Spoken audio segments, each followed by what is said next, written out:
চলে যাওয়া বসন্ত ইচ্ছে করেই হয়তো এক চিলতে মন কেমন ফেলে রেখে যায়। আগমন হয় গ্রীষ্মের। সযত্নে আগলে রাখা পুরনো গ্রিটিং কার্ড জানে প্রেমের সাত কাহন। একটা সময় ছিল যখন তালপাতার পাখা জলে ভিজিয়ে রেখে সেটা দিয়ে হাওয়া করতাম। গায়ে ঠান্ডা জল লাগা সে এক অদ্ভুত অনুভূতি। মনের চিলেকোঠা থেকে সেই দিনগুলোর অনুভূতি নিয়ে আমিও বানিয়ে ফেললাম আজ একটা এই সুন্দর হাত পাখা।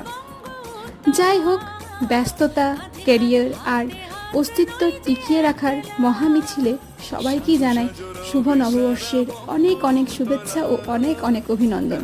তোমরা সবাই ভালো থেকো এবং সুস্থ থেকো। আর আজকের ভিডিওটা ভালো লাগলে লাইক করতে কিন্তু ভুলো না যেন।